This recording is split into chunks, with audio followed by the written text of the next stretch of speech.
January 29th, 1536, Greenwich Palace. If you could bottle the air in this room, it would smell like expensive beeswax, wet wool, and pure unadulterated terror. The vibe is absolutely toxic. Why? Because the boss is down. King Henry VIII, a man who takes up a lot of space physically and emotionally, is currently laid up in bed. He took a massive spill during a jousting tournament, crushed his leg, and was out cold for 2 hours. Now he's awake, he's in agonizing pain, and his mood is hovering somewhere between grumpy and homicidal. And right in the crosshairs of that temper is Queen Anne Boleyn. On paper, this should be a good week for Anne. Her rival, the king's first wife, Catherine of Aragon, just died.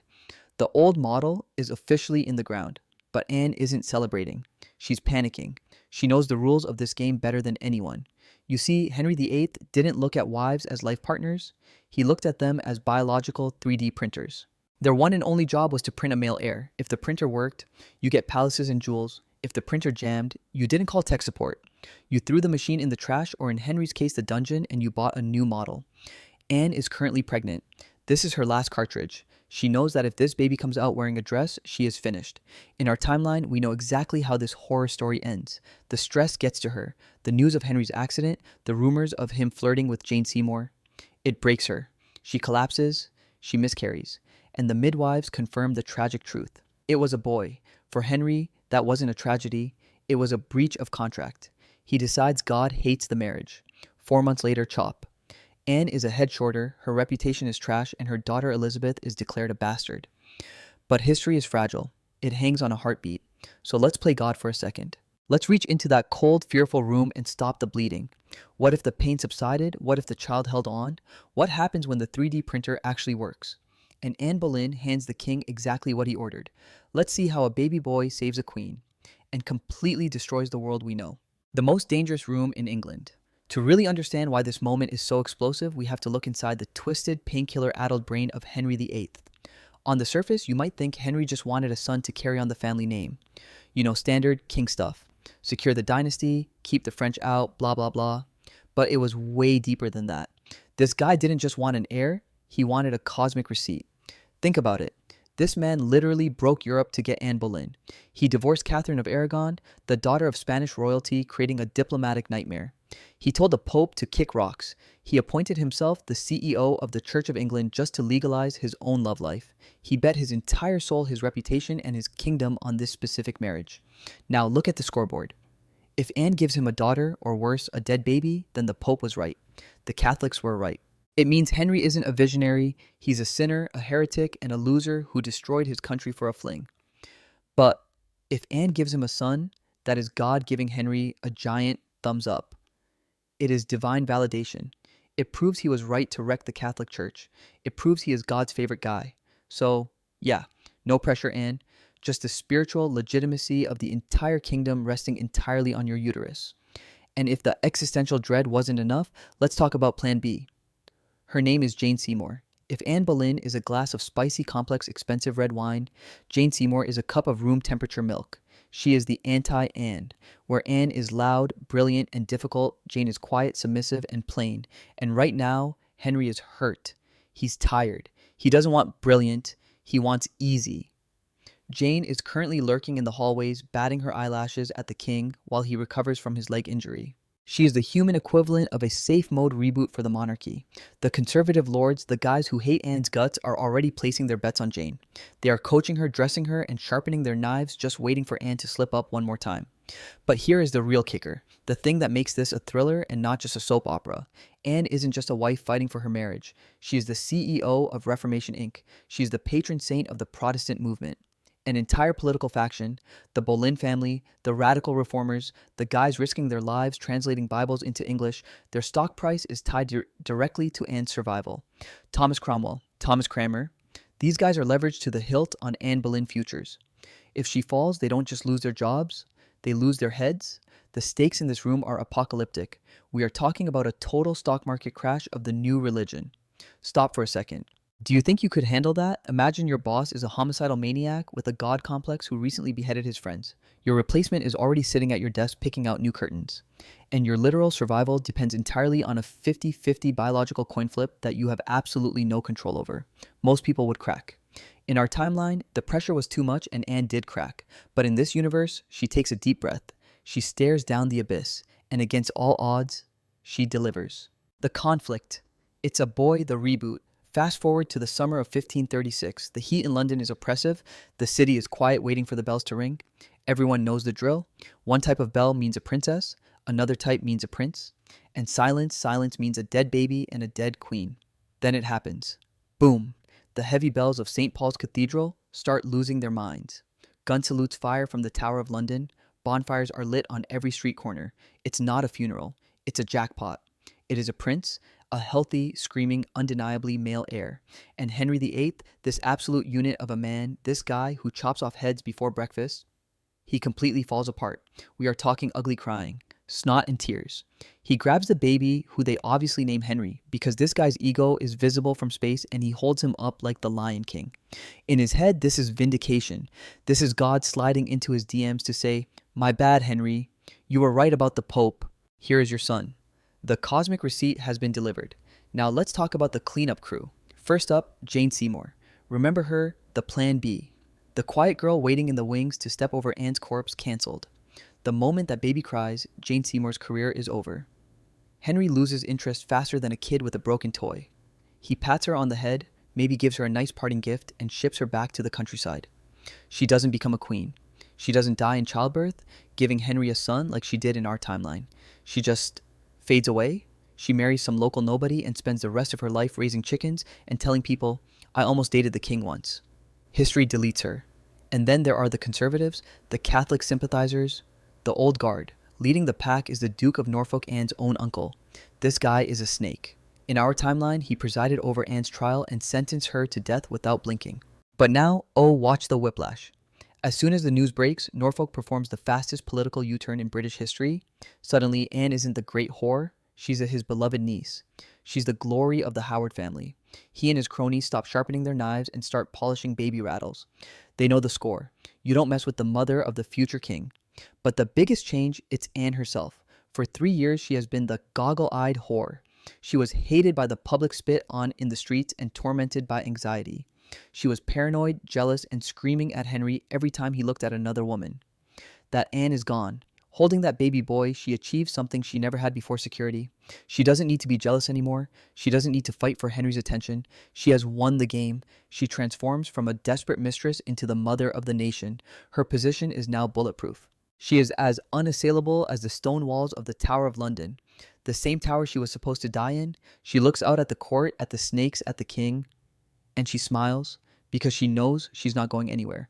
But here's the thing about winning the Game of Thrones. Once you secure the crown, you have to decide who gets to keep their head. And Anne, she has a very long memory. The twist. Anne versus Cromwell, political thriller. Every good thriller needs a villain. And in the Tudor court, the villain doesn't wear a cape or twirl a mustache. He wears a black robe and carries a ledger. Enter Thomas Cromwell. This guy is the ultimate self-made man, the blacksmith's son who rose to become the king's right hand. He is the fixer, the shark, the man who knows where all the bodies are buried because he dug the holes himself. In our timeline, Cromwell and Anne were allies until they weren't. When Anne stopped being useful, Cromwell engineered her downfall. He framed her, hired the swordsman, and signed the death warrant without losing a minute of sleep. But in this timeline, the board has changed, and Cromwell is about to make the last mistake of his life. Here's the setup. Cromwell is a control freak. He likes Henry to be dependent on him. But now with a son in the cradle, Anne Boleyn isn't just the wife. She is the queen mother. She is the conduit to the dynasty. Suddenly, Henry is listening to Anne more than he's listening to Cromwell. And for a guy like Thomas Cromwell, that is unacceptable. He decides he needs to clip her wings. Just a little bit. Maybe manufacture a small scandal to remind her who really runs the government. Maybe he tries to frame one of her friends or spread a rumor that she's flirting a little too much. Standard gaslighting 1-to-1. But this is a fatal miscalculation. Cromwell thinks he's dealing with the scared, vulnerable Anne of January 1536. He doesn't realize he's messing with the mother of the prince version. He brought a knife to a drone strike.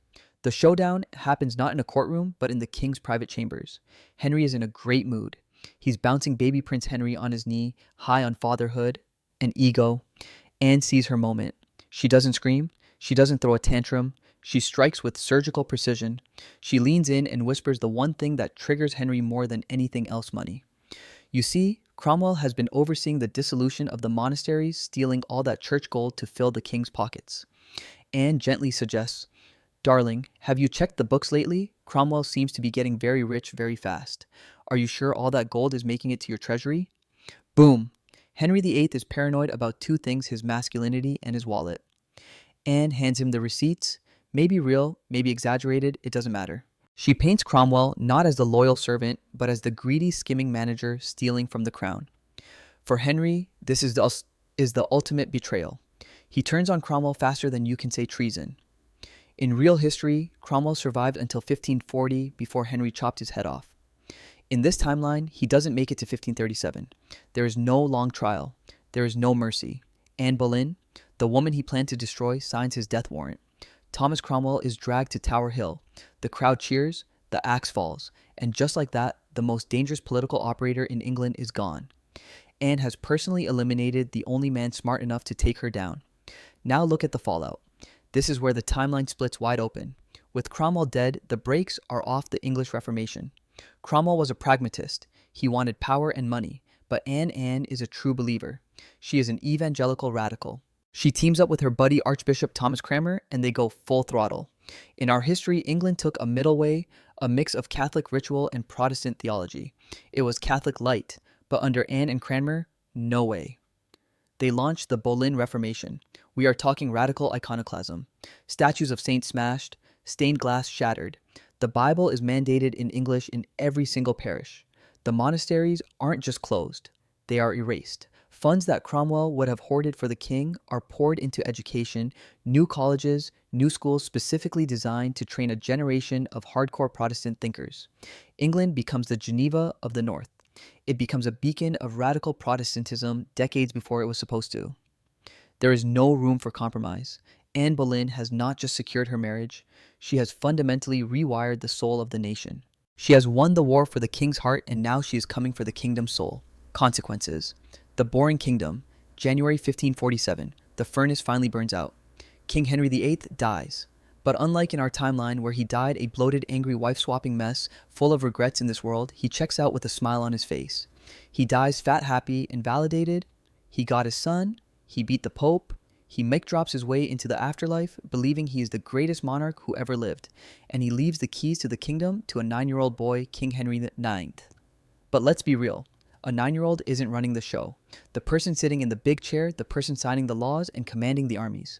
It is Anne Boleyn. The regency of Anne Boleyn is the most efficient political machine Europe has ever seen. She becomes the Iron Lady of the 16th century. She takes all that cash seized from the Catholic Church and reinvests it. She stabilizes the currency. She builds a navy.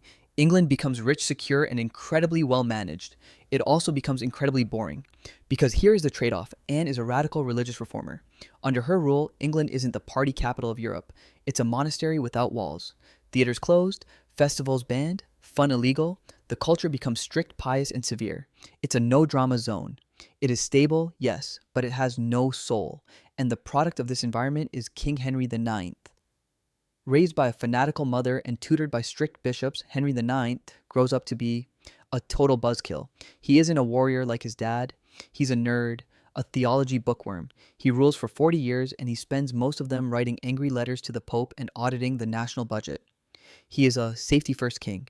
He marries a nice Protestant princess, has 3 nice Protestant kids, and never starts a war he can't win.